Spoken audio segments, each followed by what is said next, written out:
I think it's just going to get weirder and weirder and weirder, and finally it's going to be so weird that people are going to have to talk about how weird it is. Eventually people are going to say, what the hell is going on? It's not enough to say it's nuts. You have to explain why it's so nuts. The invention of artificial life, the cloning of human beings, possible contact with extraterrestrials, the systems which are in place to keep the world sane are utterly inadequate to the forces that have been unleashed. Welcome back to Forbidden Knowledge News. I'm your host, Chris Matthew. Today my guest is Yafi Yair. Check out my films Doors of Perception on Amazon Prime, Occult Louisiana's on Tubi, Roku, Apple, and many more. We're booking guests for February. If you have suggestions or you'd like to be a guest, email me forbiddenknowledgenews@gmail.com. Today I want to welcome Dr. Yafi Yair. She is a clinical psychologist, multidimensional channel, and author who bridges science with the unseen realms. Dr. Yafi, welcome. How you doing? Hello. I'm doing great. Thank you. I am quite excited with these crazy times we're living in. Yes, it is crazy times, and I'm looking forward to this discussion. We're going to be talking about your experience channeling non-human intelligences, spirits, fairies, and extraterrestrials, and there are such fascinating possibilities and implications surrounding this phenomena. But honestly, over the years, I've become a bit more skeptical about channeling in general, mainly because I've had 5 to 6 guests a week for almost a decade. Many of them also channelers, as well as other researchers and spiritualists that have shared examples of deception and presented theories about tricksters and negative entities posing as benevolent beings, along with thought forms, egregores, and etheric parasites. How can we really even tell what is communicating?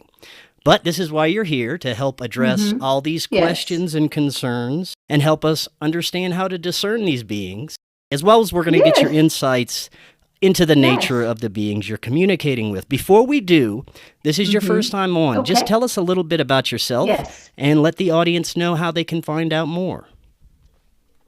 Sounds good. So yes, I'm Dr. Yafi. My doctorate is in clinical psychology. So my background is clinical. It's very scientific oriented, left brain oriented, and really it kind of captures my journey of being in a very left brain practical world and navigating this intuitive, practical, creative, analytical sides of myself, parts of myself,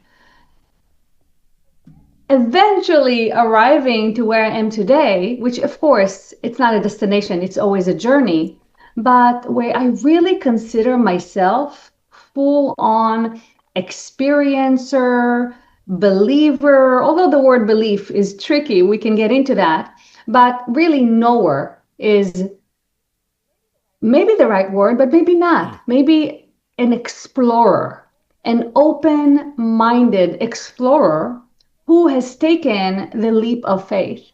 So I am still skeptic in some way. I still have my critical thinking. I still have my discernment. But in terms of my spiritual journey, in terms of my openness, and maybe a good way to say it, of what is possible, what is potentially real, if we're having that conversation, I have opened more and more and more over the years of my journey, which really what caught my attention in your introduction when you said that you have become more and more skeptical, which I have never heard before. So that's really interesting. Well, I have become skeptical of the phenomena of channeling. There have been plenty other it's very unusual metaphysical phenomena that I've become more open to. The reason I said I've become more skeptical from channeling is because of the experiences not only that I've heard of, but I've also had a few of my own questionable communication experiences with non-human intelligences. But we'll get to all that. Okay, so yes. So my background, doctor of clinical psychology, super analytical. Really, I was also, the way I was practicing was quite mainstream until 2011-12, where I had this really intense spiritual awakening. It was intense in the way it ended up culminating, but it was also gradual. And at first, it was my interest, just interest in anything spiritual, paranormal, waking up. And then I discovered hypnosis, which allowed me to insert that interest into my clinical practice, and started meditating every day, started going to the Monroe Institute, which again is its own conversation. And then my mom transitioned very, very quickly. And my spiritual journey really became very enhanced and accelerated and the focus of my life. And through that, my intuition really, really came online. And anything that I repressed throughout my life, by really committing to a more analytical, practical way of life and way of thinking, that all began to shake. And a lot of cracks began to form in the less flexible, malleable, for example, the clinical field, but also my mind, the way I was used to thinking. As open-minded as I thought I was, that journey into developing my intuition, into psychic explorations, and then channeling, was wilder than I could have ever imagined. So it's an ongoing process of expansion, both mentally, energetically, physiologically, in any way we can imagine. Tell us a little bit about your earliest experiences, how they came about. Yes. So I will say that in this journey of my channeling, I published 2 books, and they're a little different, but in different ways, they really, really capture the journey of a new channeler and also the exposure to all these different types of sources that I've channeled. So the first book is called Conversations with the Earth. And in that book, I really do channel all kind of earth energies and earth elements. And the focus of the book is Earth and humanity and the changes that we're going through right now. And what's interesting about that book, many things, but one of the things that is interesting is that there are many, many, many, many different perspectives. Literally every chapter, I channel a different source based on what me and the group I was channeling with were interested in. So you have, as I mentioned, perspectives of the Earth, and then you have all kind of galactic perspectives, the moon, Andromeda. It gets wilder and wilder with different galactics and different councils and even the hybrid program and the hybrid children. So it really gets quite wild in terms of the sources that I channel. So the second book, Conversations with Hathor, which is the second published, it was published in 2025. However, it begins and ends in terms of the actual channeling within it before and after Conversations with the Earth. So it really captures in terms of my process of being a new channeler. Also, a part of it was because the people that were asking the questions at the beginning of the book, at the beginning of my journey, were other channelers in training. So a lot of the questions have to do about the process of channeling, about how to develop trust, about how to improve your discernment and develop those subtle senses so you can have better discernment in terms of what you are channeling and how you are connecting.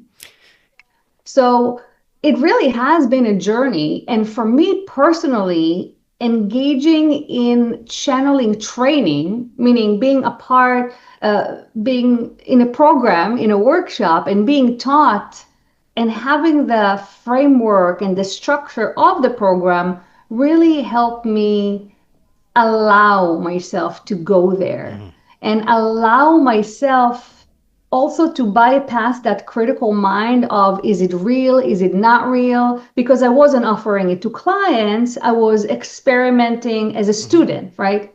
So even though I already channeled before I took that class, that training, taking a training and being in that playful atmosphere, which is so important. We can talk about that more, why it's so important, but also having the openness to explore and experiment and not take it too seriously and not to make it too important. It is important, but not too important, was crucial for me as a channeler and for anyone that is interested in developing their intuition, in developing their psychic abilities, and especially if they want to become channelers, I really recommend taking some kind of a training. It's going to give you tools. It's going to have you working with other people with similar interests. But again, having that playful space to experiment and explore is so, so important. Talk a little bit about some of the beings that you channeled. You mentioned from your first book you were channeling earth-based beings. Maybe talk a little bit about some of those beings and the other entities that you've channeled over the years. Yes, yes. I found it amazing what's conscious enough to be able to communicate with us. And in that way, right? Conscious enough for the communication to become verbal in English for us to communicate. So that was one of the concepts that constantly blew my mind early on. So the book Conversations with the Earth opens with fire consciousness. And again, I was completely blown away that fire has an organized enough consciousness to communicate with us. And also I was surprised at the level of wisdom and unique perspective that came through with each element and each source that I channeled. So one of the beautiful lessons that the fire consciousness came through, and by the way, the book is in order. So fire consciousness was actually the first earth element to come through to me, for me to channel. So it is in order. And although I didn't know it at the time, it was significant. Everything is significant. We're so led every step along the way. It's absolutely mind-blowing. So fire consciousness, one of the points of wisdom that it had to share specifically significant for humanity at this time is that concept of the cycle of destruction and creation. And fire consciousness teaches us that destruction and creation are two sides of the same coin.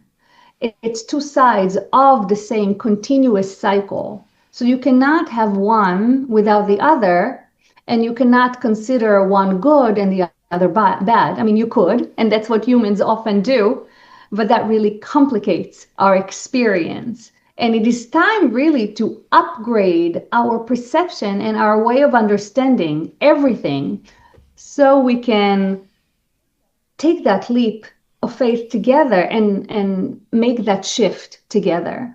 So again, fire consciousness talks about how destruction and creation are two sides of the same cycle. And a lot of what we're experiencing right now, and that came up before the intense cycle of destruction, but we're really seeing now destruction happening around us, whether it's war or whether it's systems breaking down, political systems, medical system, all kind of societal systems are really reaching points where they cannot function as they are. And that's one of the things that the guides have been warning us, but not warning as it's horrible and it's going to happen, but the opposite, as it's going to happen. And it's time to not react with fear, but having a wider, broader understanding of everything. Mm-hmm.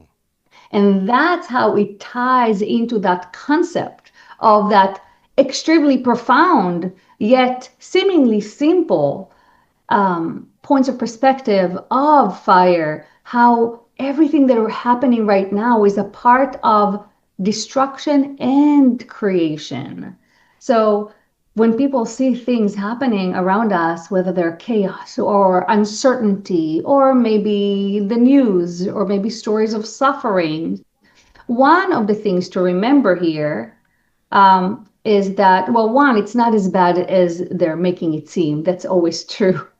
But whatever is bad, whatever is broken, whatever is breaking down, it is a part of that newness that we are headed towards and we are creating right now. So this is a part of why we're seeing so much breaking down and so much, again, uncertainty. The breaking down, the chaos before the reorganization of a higher order. When you're channeling, are you entering an altered state, meditating? What is your methodology to achieve that communication? Yes, I do enter an altered state. For me, it's very, very quick. I literally go inward and I'm there. I just turn my direction inward. However, that has been the case. This is the case, one, because I do have some natural inclination, but also the practice that I mentioned. I have been meditating daily for about 13 years. I've been going to the Monroe Institute regularly for about 12 years. So I have this years of training, navigating the states of consciousnesses, different states of consciousness, identifying them and navigating them. So yes, I put myself in an altered state. It is equivalent to people that practice self-hypnosis. It is also similar to a trance or deep meditation. They're just different terminologies for essentially brain waves and energetic state that is both very, very grounded and very open at the same time. While in my mind, it's as if I take the back seat. So I am conscious in the background. In the background, I am listening to the conversation. I'm receiving much more information that is able to come through. So as Dr. Yafi, as Yafi is sitting there in the background, listening to the conversation, managing the energy, which is a part of my role as a channeler, to manage my own energy, which includes mental space, includes my physical body, for example. It includes not being too busy with my mind, again, or my emotional state. So there's a lot of managing in the background back there. However, as I mentioned, I am in the background. And in terms of the communication of what to say next, for example, or where to go next, they are mostly in charge. It is a cooperation, but I am more in the back seat. Now, as a result, when I'm back, people often want to know if I remember, and it's very fluid. So I feel like I remember everything, but it's a little bit like waking up from a dream. The more we talk about it, the more the memories will trigger and I will remember more clearly. But I have learned that I think I remember everything. And when I go back and listen to the recordings, which I don't do as often as I should, I am shocked. There are always information that I didn't remember. There's always information that surprises me. And recently, a couple of months ago, I had something that was almost embarrassing to me because I was actually doing an interview and the interviewer was asking me something. And I didn't think. I was getting intuitive information as we were talking. And I was sharing all this information. I was so excited. And I was saying, this is the first time I'm getting this. And I was so excited. I'm getting this new information. And later I found out that about a month prior, I channeled this information. So it wasn't even new. My group, I'm sure, was familiar with the information. I had no memory of channeling it. I had no memory of that being put out there in any way. So for me, this was completely new information. So it's both a little embarrassing, but also if you look at it from a skeptic perspective, looking for validation, you could see it as validation that the information is more than just coming from me, and it's not just me speaking or bringing forth the information. Do you test the spirit or entity that you are communicating with to confirm its nature? I feel its nature even before it comes through. So even now, very easily, but even as a new channeler. So let's talk about that because that's important. So I want to mention one thing, and then we'll go into my experience. I want to mention that having doubts is normal. Having human emotions with the full range and full spectrum is normal. However, if you are more fearful than you are curious and secure, I think you should do more inner work before you attempt to channel or really do any psychic work. And I think that's a very, very, very important point. And it's not that you're not good enough, and you may be very psychic intuitively, because it is like a gift. Like, people are more musical, so people can be more psychically inclined. However, if your personality, if your emotion is still fear-oriented, still very anxious, I recommend holding on doing any psychic work and doing more inner work to clear this as much as possible. Now, back to my experience. So the first time I ever channeled Hathor, I did not know Hathor. So I didn't know who I was going to channel. The name came through. The group I was with was familiar with the name. So they were all excited I was going to channel an Egyptian goddess. And to people who, like me, never heard the name Hathor, we know the name Hathor from ancient Egypt, where indeed she was one of the gods. And I didn't know who I was going to channel. The name Hathor sounded very masculine to me, actually, very warrior-like, probably because the word Thor within it.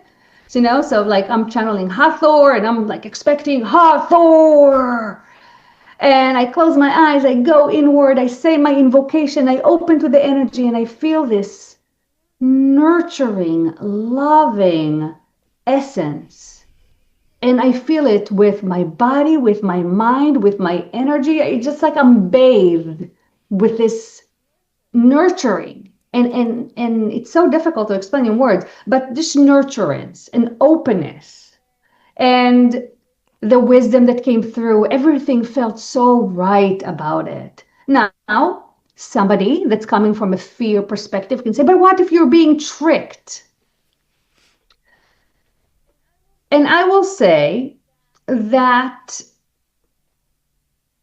you can be tricked if you're not grounded. You can be tricked if you're not clear.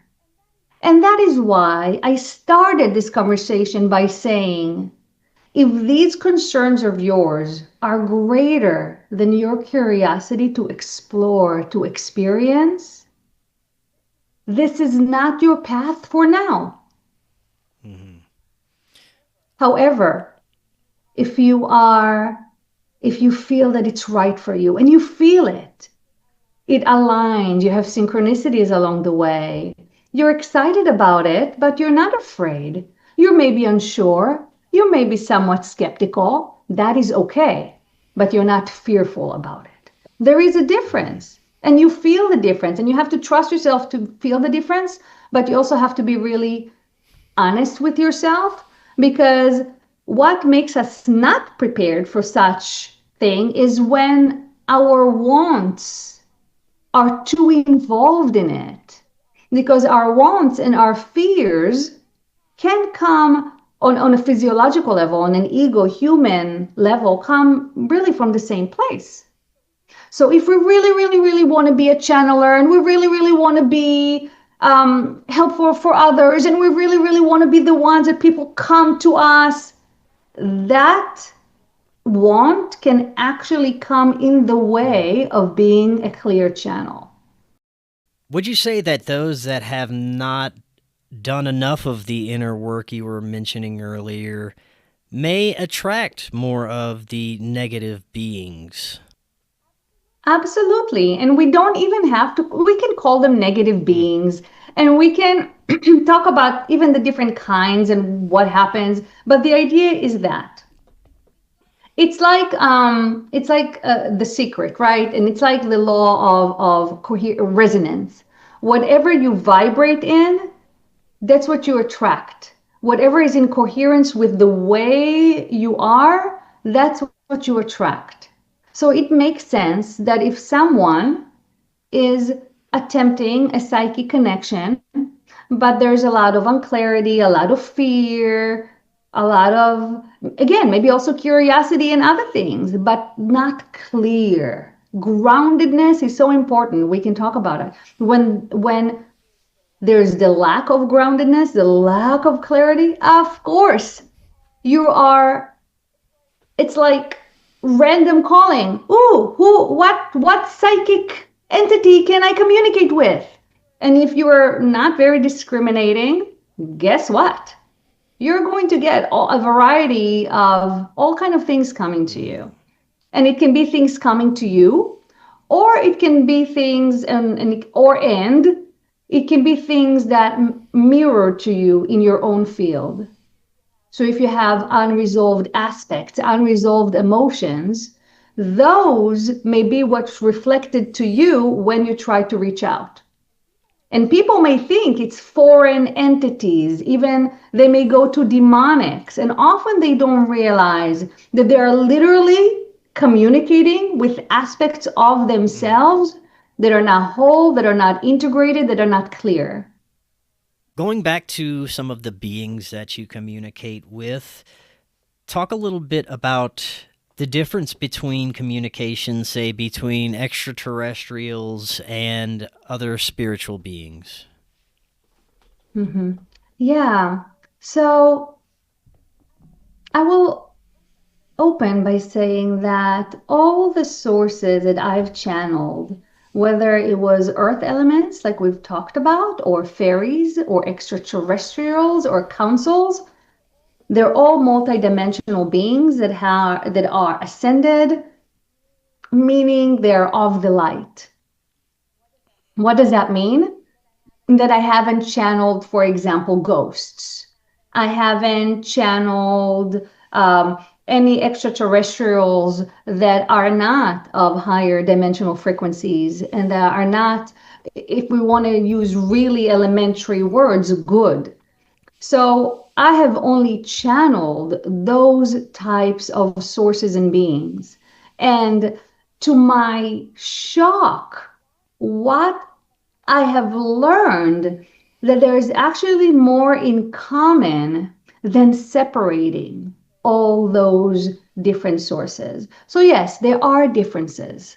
And I feel the difference as I channel. I mentioned to you that I can recognize what entity is coming through before it comes through. As soon as I close my eyes and I connect to the essence, I can detect it. I've learned how to feel it.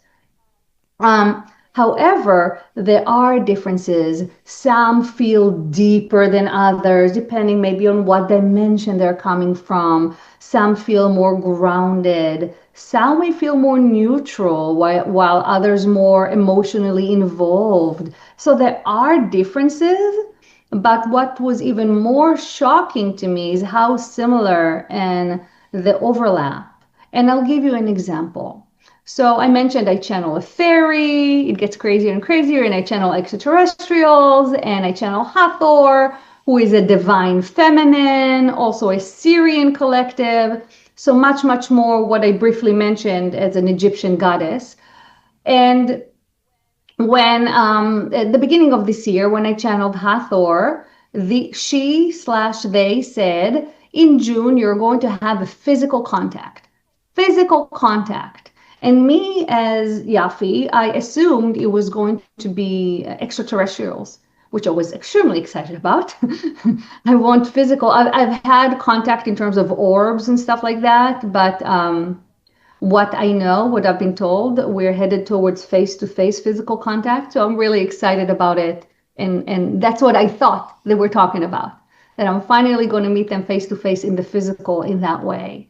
And to my amazement, and they gave me a hint that it wasn't going to be exactly what I think, but I didn't know what to think.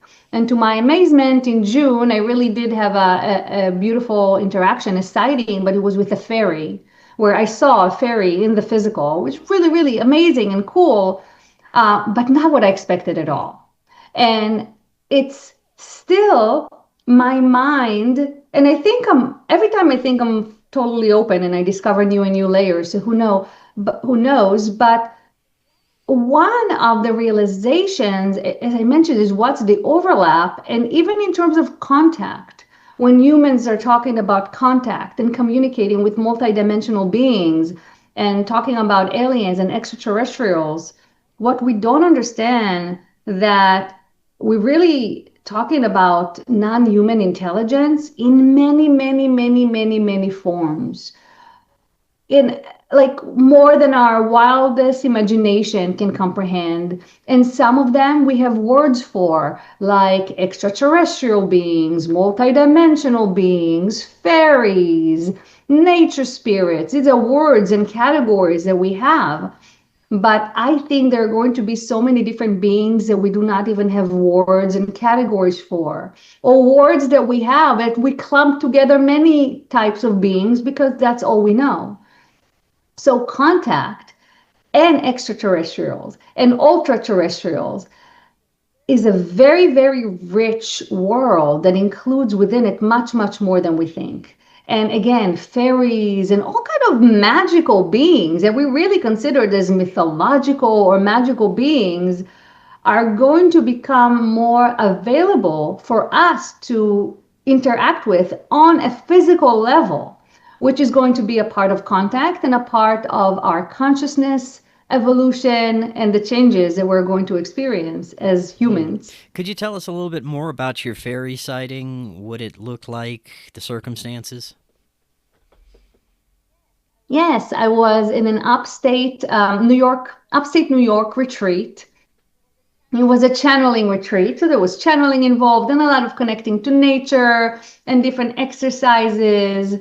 And this was the day after the retreat, so it wasn't a part of the official retreat, but we were in that high vibe. And I was talking to a new friend. So me and another woman were sitting facing each other. So you're talking really, really close, right? Maybe a couple of feet apart, our faces. As we were talking, we were discussing my upcoming trip to Egypt. I'm taking a group to Egypt. I'm very excited about that. So again, very high vibe conversation. And all of a sudden, right between us, so if we are 2 feet apart and the fairy came between our faces, think about how close. We're talking inches from my eyes, from her eyes as well. This ball of light, and I'll describe it with more details because it was not an opaque ball of light. This ball of light flew between our faces, right in front of us, and continued to take off and took off. Now, usually when they're really unusual things, I'm the only one seeing them. And then I have to grapple, of course, with that. But this time I caught her reacting with her eyes. I saw this face. And I said, "Did you see that?" And she said, "What was this?" And my first reaction was spirit. And then as soon as that tuned in, I'm like, this was a fairy. And I said, "This is the first time I'm seeing a fairy too." And she's like, "I've never seen anything unusual in my life." And I said, "Yes, this was a fairy." And we described to each other what we saw. That was later on to make sure that we saw the same thing, and we did. And not only we saw the same thing, and she has never had a paranormal experience in that way, that fairy visited her at night in her bedroom and was flying around her room. And her mind first went to, oh, it's a really big firefly. You know how we try to rationalize things. And the fairy was this big. We're talking in inches, maybe 4 or 5 inches. Mm-hmm. So then she realized there's no firefly this big. And then she looked at it more as it flew swooshing around her room, and then it took off. And I'll describe what it looked like, but I will say that later, when I went back home and channeled Viola the fairy, which is an aspect of mine, that's who I channeled, the fairy world, Viola, I thought it was Viola. And she said no, that she sent a local friend to make an appearance. So apparently they're fairies that are local to specific areas. So now I'll describe exactly what I saw. So it was an illuminated ball of light. It was somewhat see-through because inside I could see a figure, and the figure had wings, and the wings were very, very geometrical. Like if you look at dragonfly wings, you know, you have all this geometry within the wings. So it was very, very similar. It didn't have a color. It was white, whitish glow.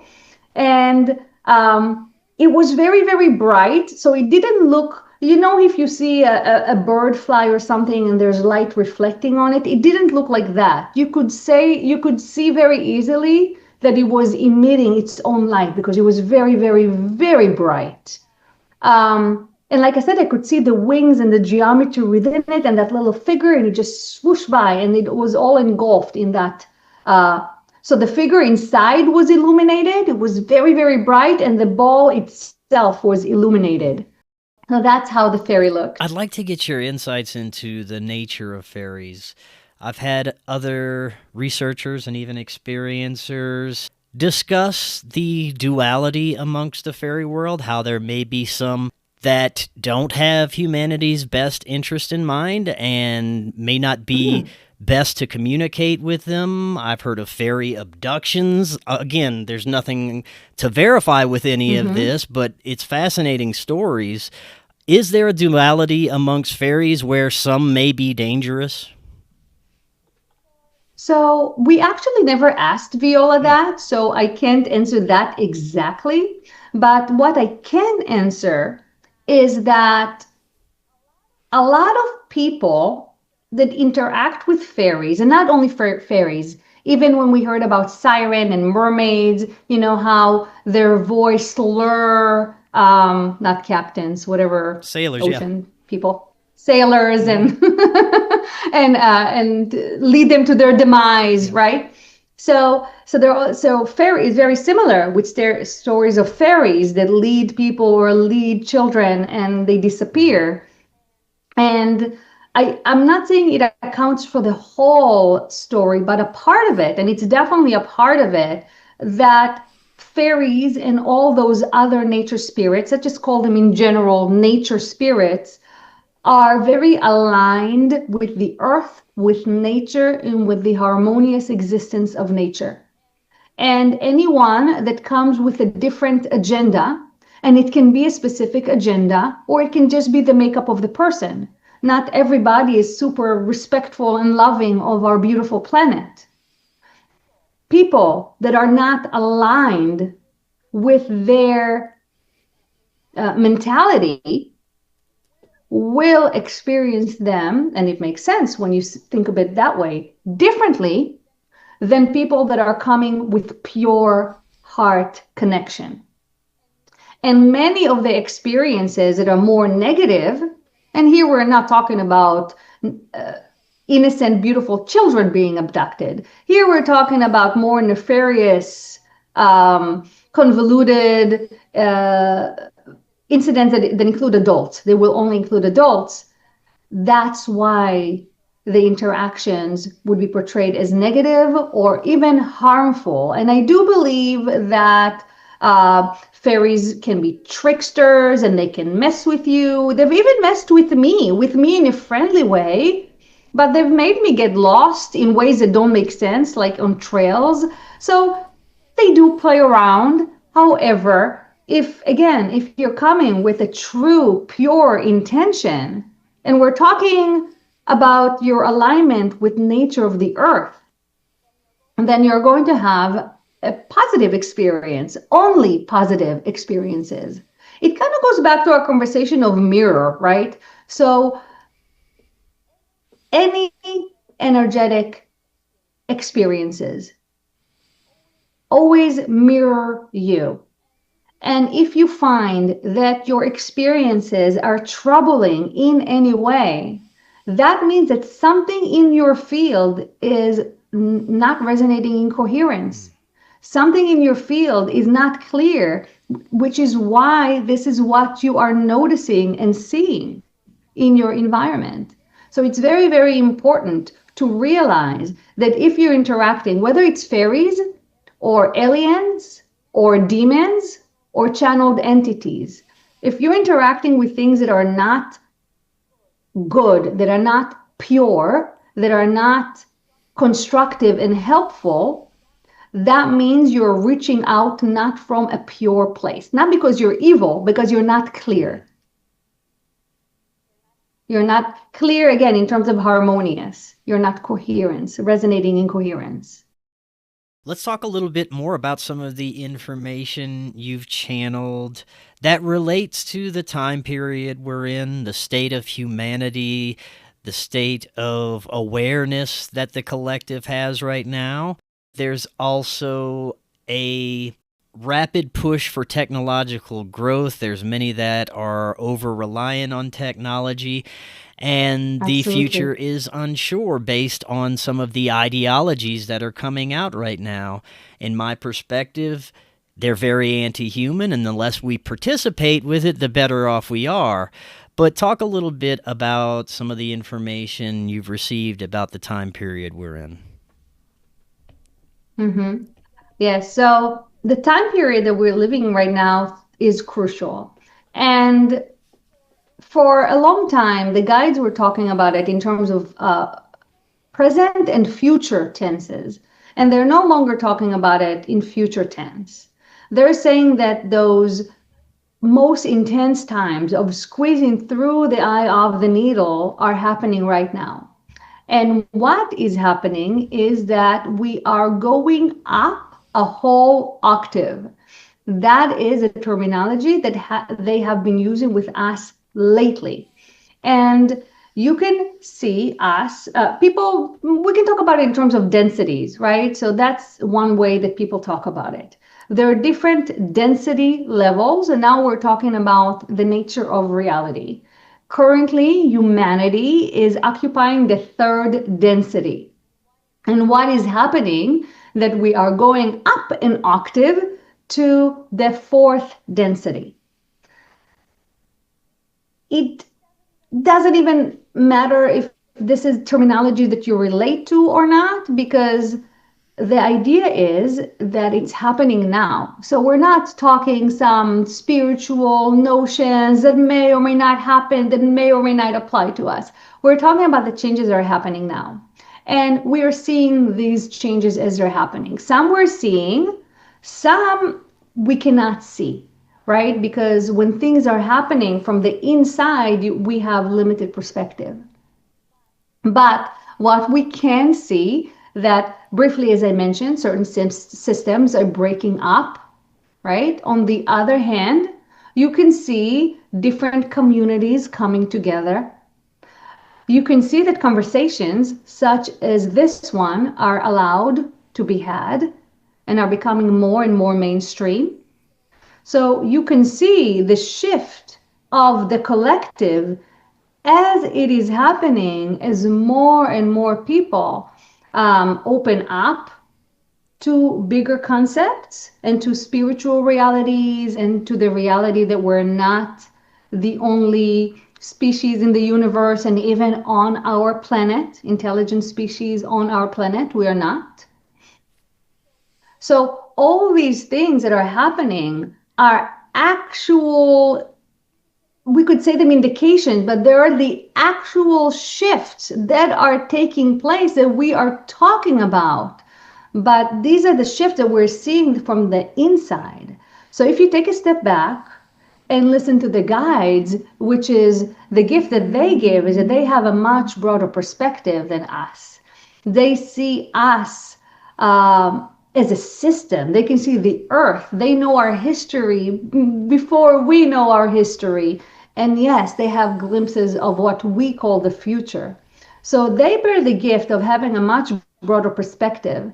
And as a result, they are not as upset by all the upsets that we are experiencing as humans. They see those as the bigger markers of change, just as the fire expressed, right? So when we see destruction, we often react with fear. The guides see destruction as the preparation for the newness to grow. And it's not only true for fire, it is true for even for ourselves. So even the layers that we shed as we do inner work and shadow work and inner child work, those painful layers that we shed, those, and that's channeled, those become the fertilizer from which we grow. So us resenting those layers is really kind of a mind game of us resenting our parts that are allowing us to grow and expand and become more than we are in this moment in time.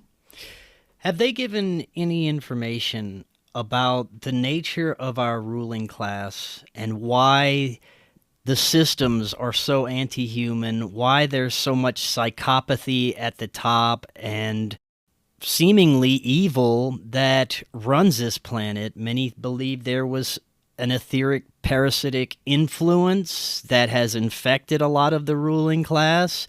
I'd love to get your thoughts on that. Yeah, so, there's definitely a lot of greed. So people use the word, right, battle between light and dark. And in some ways, it's very real. It's real to the extent that there is dichotomy. There's duality. It's not real in the way that there's no really battle because it's all of the light and it's all oneness. However, in our dimension, in our reality, there is duality. You can experience as good and bad. And you can say from that perspective, on that spectrum, that greed and control are bad. Why are they bad? Because they're constricting, they are restricting our growth, they are restricting our development, they're restrictive of open flow of energy, of love, of abundance. That is why we can consider them bad. So, yes, there are bad forces, there are bad people, they are a part of this duality. But the nature of this change, that everything is being pushed up to the surface. So what's happening now, politics have been corrupt on earth for a very long time. This is not a new phenomena. And it's true, I'm sure, for millennia, but even we're talking about modern politics. Modern politics have been corrupt on earth for a very long time. So the idea is that the corruption is not new. What is new? It is that it's coming all to the surface. There is no longer place to hide anything, to avoid anything, or to avoid or hide it in any way. It must come to the surface. We must deal and face everything so we can begin creating what we truly want. And that is what we're seeing right now. And that is why we're seeing so much corruption and so much negativity, because it's all being pushed up to the surface. So we are forced to deal with it.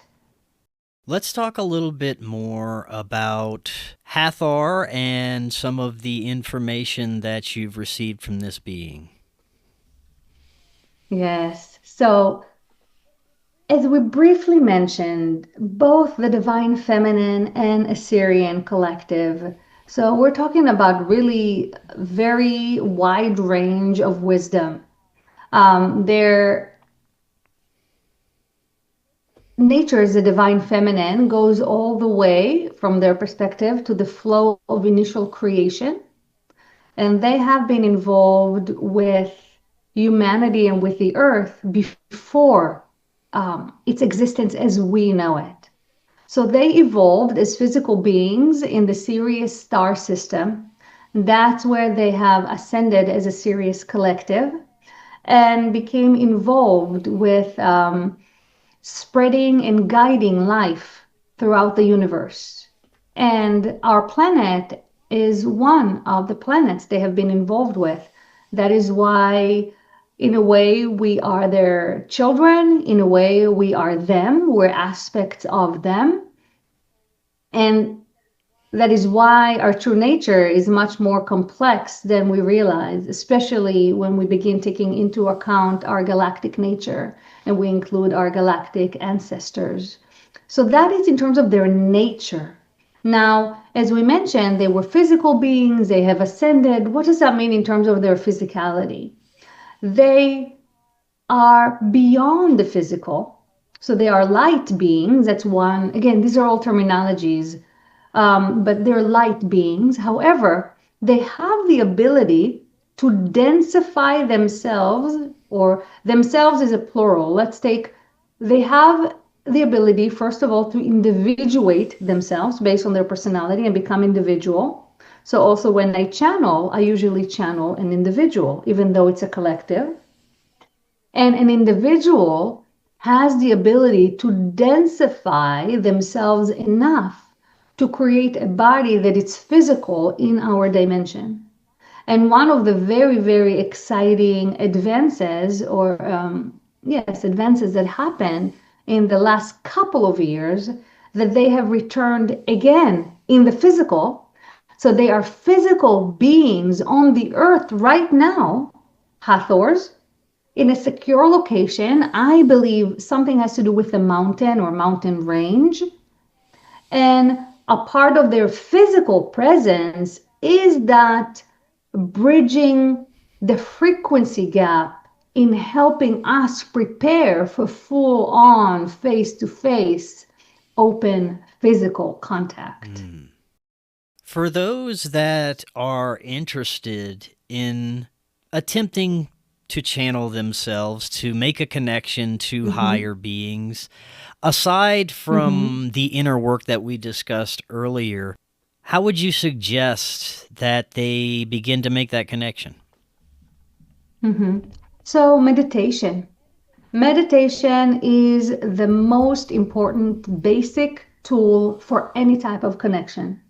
Whether a person is interested in just connecting to their own intuition, to have a better gut feeling, better intuitive hits, whether a person is practicing to enhance their inner vision, whether a person wanting to channel, like you mentioned, different beings. So it doesn't matter what type of connection you want to enhance. If you're talking about enhancing your connection, meditation, and more importantly, daily meditation, is the most important tool. And there's so many different types of meditations. And there's so many layers to what meditation is. And let's mention just a few.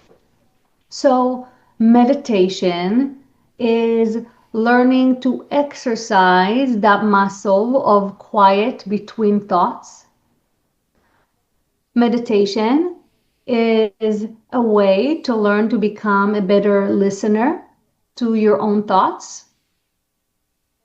Meditation is a way to become a better listener to your unconscious thoughts, beliefs, emotions, states of beings.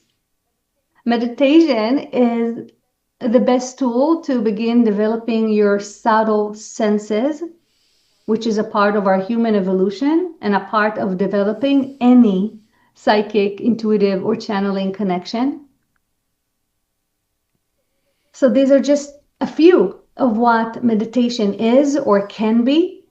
And these are things for you to work with, right? So many people, and I hear it so much, oh, I can't meditate, or I don't know how to meditate. My mind is just too busy. People that say that don't understand what meditation is. And if your mind is too busy, that's the perfect reason to start working out that muscle of quiet between the busy thoughts. Now, is it possible to go in meditation and be clear and calm for 40 minutes without even a thought? Yes, it is possible, actually.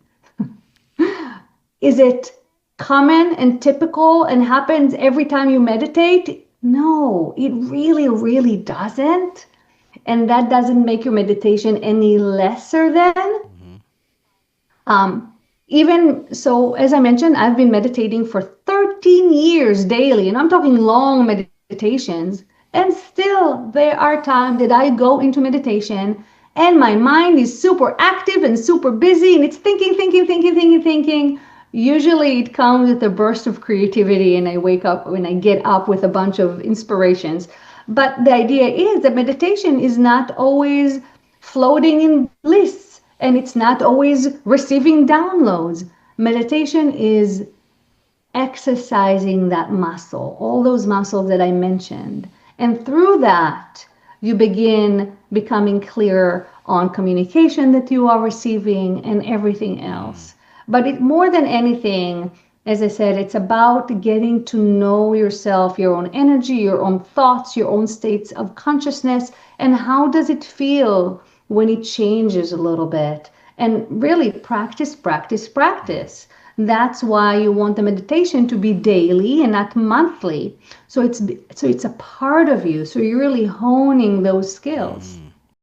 For the last few minutes, let's talk a little bit about light language. I've discussed this briefly a few times on my show. I don't have the best understanding about this. Maybe you could help us a little bit. What is light language? What's the purpose? Yeah. How is it used? Yeah, I would love to.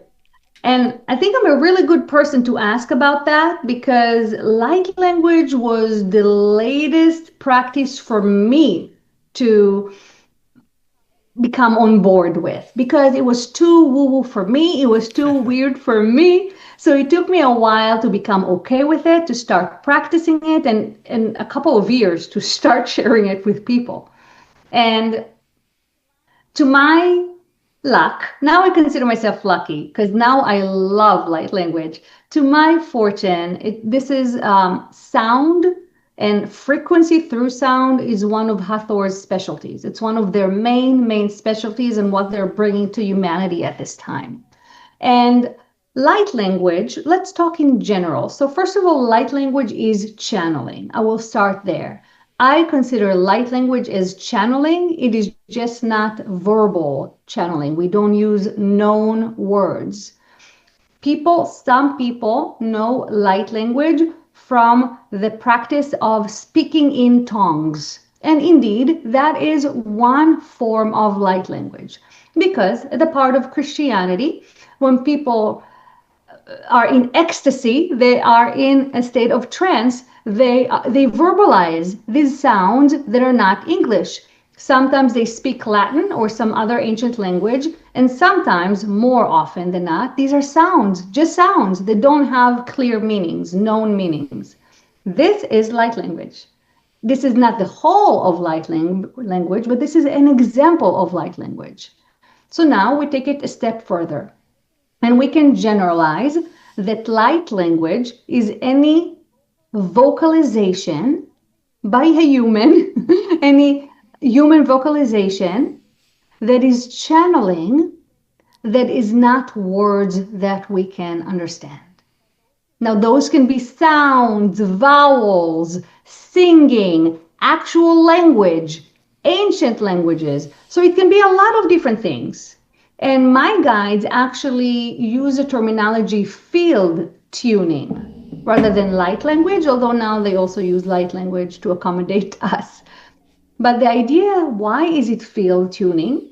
It's because those words, those sounds that are really frequency interact with our energy field, tunes our field to resonate in coherence, internal coherence, and then with each other, which amplifies us even more. So that is what field tuning is. And you can see as light language, either just different terminology as the same as field tuning or a type of field tuning. Does that help at all to clarify what it is? Can light language be a consistent language, meaning there is meaning behind each sound and inflection that's consistent every time, or is it just sounds that are energetic and have emotion associated with it? Both. Okay. Is there any documented light language that people use normally that is consistent? I don't know. And I don't know because I haven't looked into it, but I will say with the emergence of AI, that may be able to help us with pattern recognition and put words into light language. However, I will say this. This is a very left brain question and left brain way of thinking. Now, it is not an accusation because I share that fault. And as I practiced light language more and more and more, I began recognizing a lot of repeating words and terms and sentences, and my brain went to where your brain went. And I started inquiring regarding meanings. And at first, they gave me certain meanings. They told me, for example, that the word om, which is not always pronounced exactly om, but the word om actually has a meaning, and it means love. It's an actual word, but it's also a sound with frequency. And they gave me a few other words, and then they stopped. And I did not understand why they stopped, because I thought I was going to develop a whole vocabulary dictionary. I thought that was where it was going. And as soon as I thought that, they stopped giving me any meanings. And I said, but why? And the answer, which did not come in concrete words like we're discussing it, I think intentionally, is that we are losing the meaning, we're losing the value when we start splitting hairs and we start analyzing things with our left brain and we start wanting one-on-one meanings.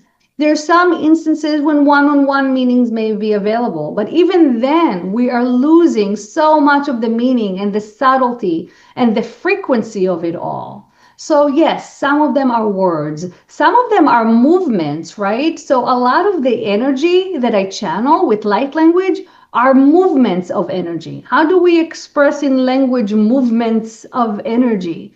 So the more we try to make it understandable and concrete, the more we're limiting what it really is. So really, the sound is frequency, and the frequency interacts with us and affects us in many, many, many different levels and layers.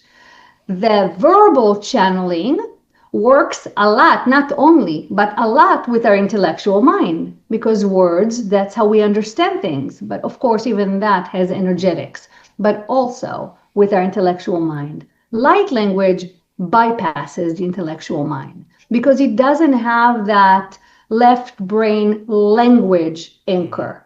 So it's just emotional, just energetic, just frequency. Thank you for that. I think that's the best explanation I've heard surrounding light language so far.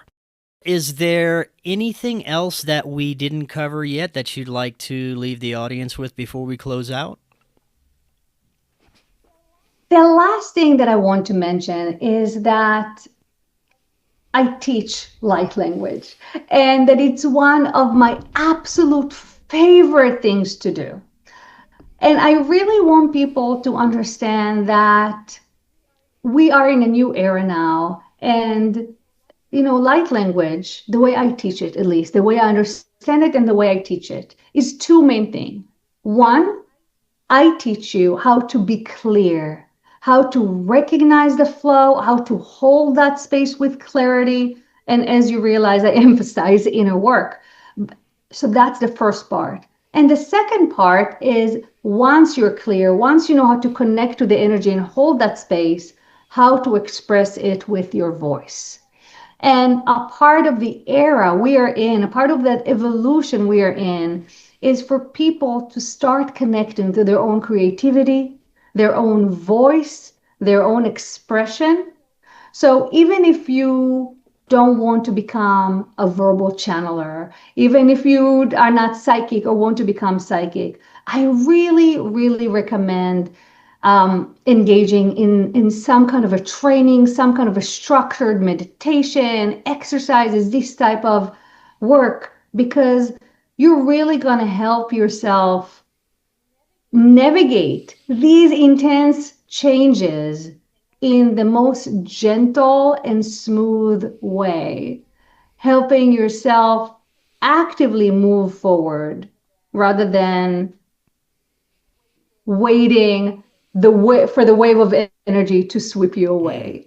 So that is something that I want to mention, that I teach light language, but honestly, if you don't want to learn light language, start meditating, but actively engage in those practices that help you move forward. Well, right on, Dr. Yafi. Let the audience know how they can find out more about you. Yes, I have a website. It is yafichanneling.com. Yafi, my first name, Yafi, channeling.com. There you can join my Patreon. There are links to the books. You can email me, be in touch, join any of the travels, trainings, or retreats coming up. Excellent. Thank you so much. I'd definitely love to talk more in the future. And until next time, everyone, have an excellent evening. We will talk again tomorrow. If you're looking to start your therapeutic microdosing journey, but don't know where to start, especially when looking for the highest quality ingredients, including nootropics, and what you'd expect from a true microdose capsule, check out our friends at Brainsupreme. They offer the absolute highest quality ingredients so you can start your microdosing journey knowing that you're getting top-notch ingredients. To find out more, visit their website using that link right in the description, and you can get 15% off your entire order. Hello friends, I am so excited to tell you about Independent Media Token. Independent Media Token is a brand new way to show your support for independent media without having to donate a dime. Independent Media Token is a cryptocurrency on the Solana blockchain designed to generate funds to promote and foster the growth of independent content creators, allowing them to engage in their art without having to worry about being demonetized. Through a network of media partners, of which you yourself can become a part of, Independent Media Token's goal is to ensure the powers that be can never cut off all of our areas of funding and censor the only free voices left in the world. Join the movement today. You can pick up Independent Media Token using Phantom Wallet or the Solana wallet of your choice, where you can easily swap your Solana for IMT. Grab some IMT today and remember to always know your team. To learn more, visit independentmediatoken.com or use the link right in the description. Are you and your family prepared for an emergency? Maybe the fake alien invasion? Now is the time to prepare yourself and your family for any event. Check out Prep Starts Now. Their mission is to provide high-quality preparedness products that empower individuals and families to be ready for any situation. They're committed to delivering reliable, trusted gear to ensure your safety, security, and peace of mind in times of need. Their product selection is carefully curated to provide you with the essential gear you need to stay prepared. From emergency kits to tactical tools, every item is chosen for its reliability and practicality. Prep Starts Now understands the importance of family, and their goal is to equip you with everything you need to build a solid plan for your family's preparedness. In today's ever-changing world, being prepared is more important than ever, and Prep Starts Now is here to help you and your family stay ready with quality products and practical guidance. Use the link in the description and get 15% off your order.